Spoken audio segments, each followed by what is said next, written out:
Banyak orang yang baru memulai hobi memelihara ikan, sering menghadapi pengalaman yang bikin frustrasi dan, jujur saja, bikin putus asa. Mereka sudah meluangkan waktu, uang, dan harapan untuk membuat dunia bawah air yang indah. Tapi, dalam hitungan minggu, semuanya berantakan. Ikan-ikan jadi sakit, terus-terusan sembunyi, atau bahkan mati, bikin penghobi baru merasa gagal. Gampang banget menyalahkan akuariumnya. Mungkin filternya nggak berfungsi dengan baik, atau mungkin parameter airnya salah semua. Beberapa bahkan mungkin menyalahkan kualitas pakan ikan yang mereka beli. Percaya itu sumber semua masalah mereka. Ini adalah dugaan umum, tapi seringkali mereka melewatkan penyebab sebenarnya di balik kekacauan itu. Sebenarnya, alasan paling umum kenapa akuarium baru gagal itu sedikit sekali hubungannya dengan peralatan atau pakan. Masalahnya hampir selalu dimulai dari langkah pertama, pemilihan ikan. Ini adalah jebakan tersembunyi yang banyak pemula alami. Mereka masuk ke toko hewan peliharaan, melihat berbagai warna dan bentuk yang memukau berenang dengan anggun di tangki yang bersih, dan membuat pilihan berdasarkan emosi dan dorongan semata. Mereka memilih yang paling cerah, yang paling unik, atau yang kebetulan berenang aktif di dekat kaca depan. Keputusan ini, yang dibuat dalam hitungan menit, sayangnya bisa menentukan nasib seluruh proyek akuarium mereka. Bahkan sebelum sempat benar-benar dimulai. Memilih ikan itu tidak seperti memilih baju baru atau hiasan untuk ruang tamu. Ini butuh tingkat analisis dan pemikiran ke depan yang banyak pemula belum tahu.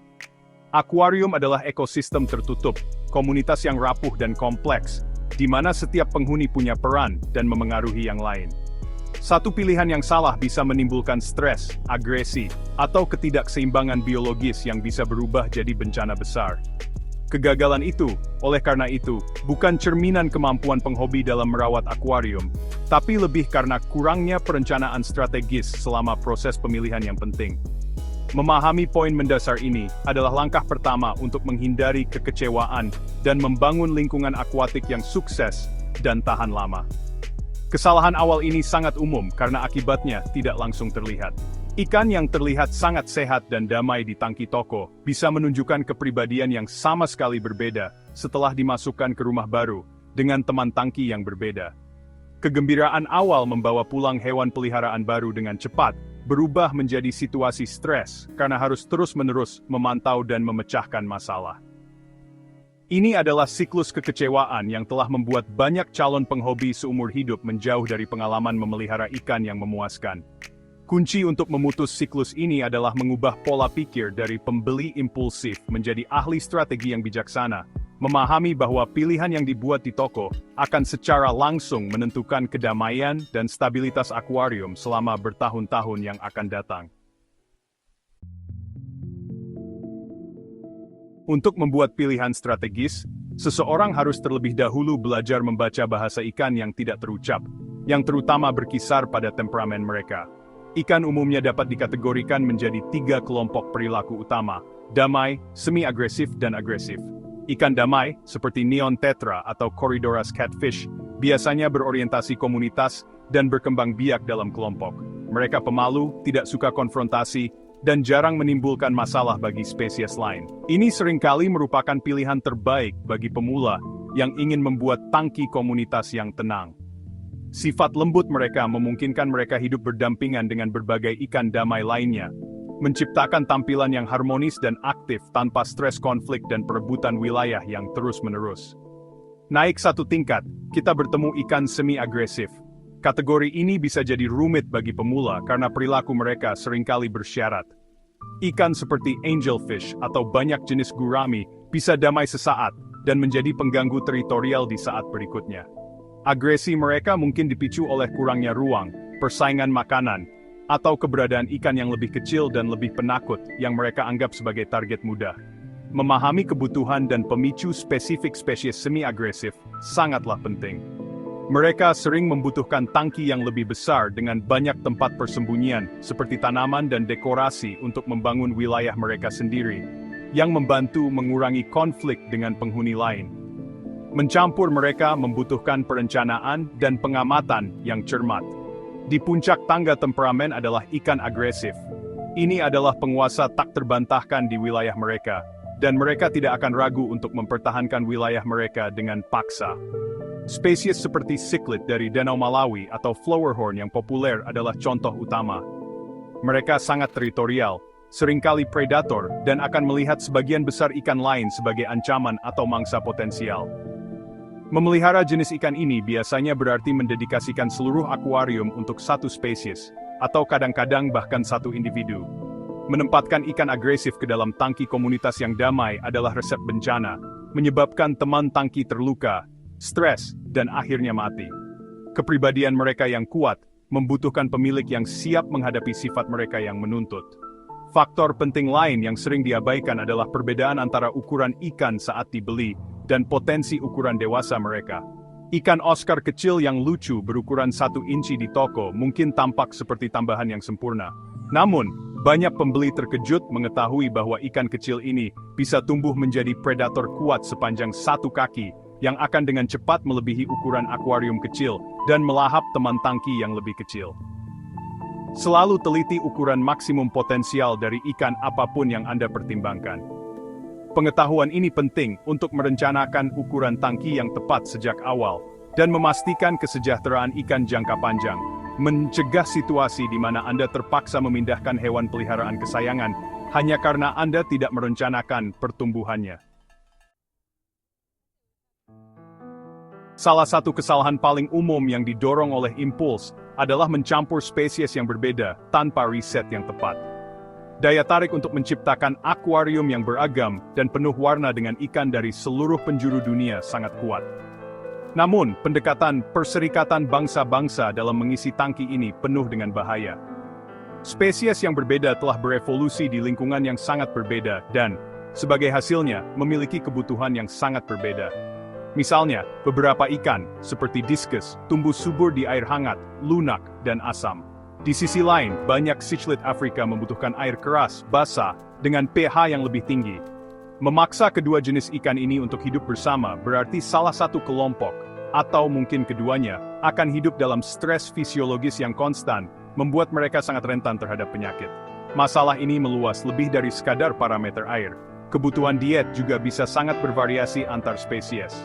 Mencampur ikan herbivora yang bergerak lambat dengan karnivora yang cepat dan agresif adalah strategi yang buruk.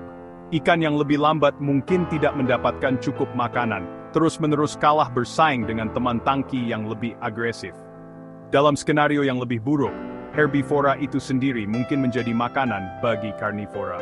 Penting untuk memilih teman tangki yang tidak hanya memiliki persyaratan parameter air yang serupa, tetapi juga memiliki kebiasaan dan kecepatan makan yang kompatibel.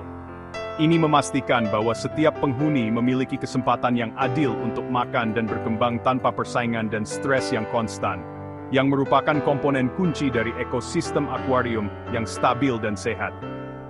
Selanjutnya, godaan untuk membeli ikan murni berdasarkan penampilannya, atau karena sedang tren, adalah jebakan yang signifikan. Ikan dengan warna cerah yang menakjubkan, atau bentuk tubuh yang unik mungkin menarik perhatian Anda, tetapi keindahannya tidak mengatakan apa-apa tentang temperamennya, ukuran dewasanya, atau persyaratan perawatan spesifiknya. Hal yang sama berlaku untuk ikan tren yang tiba-tiba menjadi populer di media sosial. Popularitas ini sering menyebabkan orang membelinya tanpa pemahaman tentang kebutuhannya. Ini merugikan baik penghobi maupun hewan. Ikan cantik yang tidak cocok untuk pengaturan Anda saat ini hanya akan menimbulkan masalah, dan keindahannya akan cepat pudar jika stres atau sakit. Keindahan sejati dalam akuarium berasal dari ikan yang sehat dan bahagia yang hidup di lingkungan yang sesuai. Sebelum melakukan investasi besar pada ikan yang mahal atau langka, penting untuk mundur selangkah dan berpikir secara logis. Tanyakan pada diri Anda serangkaian pertanyaan penting. Apakah saya memiliki ukuran tangki yang tepat untuk ukuran dewasanya? Apakah parameter air saya saat ini cocok untuk spesies ini? Apakah temperamennya kompatibel dengan ikan saya yang sudah ada? Apakah saya memiliki pengetahuan dan kemauan untuk menyediakan kebutuhan diet spesifiknya? Bisakah saya berkomitmen pada tingkat perawatan yang dibutuhkan ikan ini sepanjang hidupnya, yang bisa bertahun-tahun? Menjawab pertanyaan-pertanyaan ini dengan jujur akan membantu Anda melewati keinginan emosional dan membuat keputusan yang rasional. Kesalahan mahal bukan hanya kerugian uang, itu juga merupakan kegagalan etis jika mengakibatkan penderitaan makhluk hidup. Pada akhirnya, proses memilih ikan untuk akuarium Anda harus diperlakukan sebagai latihan strategis, bukan emosional. Perasaan gembira dan kagum Anda di toko hewan peliharaan itu wajar, tapi itu tidak boleh menjadi pendorong utama keputusan Anda. Sebaliknya, perasaan ini harus disalurkan menjadi motivasi untuk meneliti dan merencanakan. Anggap diri Anda sebagai seorang arsitek yang merancang komunitas yang fungsional dan harmonis. Setiap ikan yang Anda pilih adalah blok bangunan, dan karakteristiknya harus dipertimbangkan dengan cermat untuk memastikan ia cocok dengan struktur keseluruhan. Akuarium yang terencana dengan baik, di mana setiap penghuni cocok, jauh lebih memuaskan dalam jangka panjang daripada tangki yang kacau penuh dengan pembelian impulsif yang tidak cocok. Pendekatan strategis ini melibatkan melakukan pekerjaan rumah Anda, bahkan sebelum Anda menginjakan kaki di toko. Tentukan tema atau jenis komunitas tertentu yang ingin Anda buat. Apakah Anda membayangkan sekumpulan tetra kecil yang tenang berenang di antara tanaman aquascape? Atau apakah Anda tertarik pada dunia yang dinamis dan penuh warna dari tangki cichlid Afrika satu spesies? Setelah Anda memiliki visi, Anda dapat mulai meneliti ikan yang sesuai dengan rencana itu. Buat daftar calon potensial dan pelajari kebutuhan individu mereka akan ruang, kimia air, diet, dan kompatibilitas mereka satu sama lain. Persiapan ini mengubah perjalanan belanja Anda dari perburuan acak menjadi misi yang ditargetkan. Saat Anda akhirnya berada di toko, patuhi rencana Anda. Mudah sekali terganggu oleh ikan yang tidak ada di daftar Anda, tapi disinilah disiplin menjadi kunci. Gunakan riset Anda untuk mengevaluasi secara kritis setiap potensi pembelian. Amati ikan di tangki toko. Apakah mereka terlihat sehat? Apakah sirip mereka utuh? Apakah mereka berperilaku seperti yang disarankan oleh riset? Jangan takut untuk bertanya kepada staf toko, tapi selalu verifikasi saran mereka dengan riset Anda sendiri sebelumnya. Penghobi yang bertanggung jawab adalah penghobi yang berpengetahuan yang mengambil alih keputusan mereka, daripada secara membabi buta mengikuti dorongan hati atau saran yang tidak lengkap dari orang lain. Proses yang bijaksana ini adalah ciri khas seorang aquarist yang sukses. Sebagai kesimpulan, keputusan awal yang Anda buat saat memilih ikan adalah yang paling penting dalam seluruh hobi ini. Mereka meletakkan dasar untuk semua yang terjadi selanjutnya. Proses pemilihan yang dipikirkan dengan matang mencegah jebakan umum yang menyebabkan begitu banyak pemula menyerah. Ini menyelamatkan Anda dari stres menghadapi agresi, penyakit, dan kehilangan. Dengan memprioritaskan strategi di atas emosi, riset di atas impuls, dan kompatibilitas di atas tren sesaat, Anda menyiapkan diri Anda dan hewan peliharaan akuatik Anda untuk perjalanan yang panjang dan menyenangkan. Kedamaian dan keindahan akuarium yang berkembang bukanlah masalah keberuntungan. Itu adalah hasil langsung dari perencanaan yang cermat dan pilihan strategis yang Anda buat sejak awal.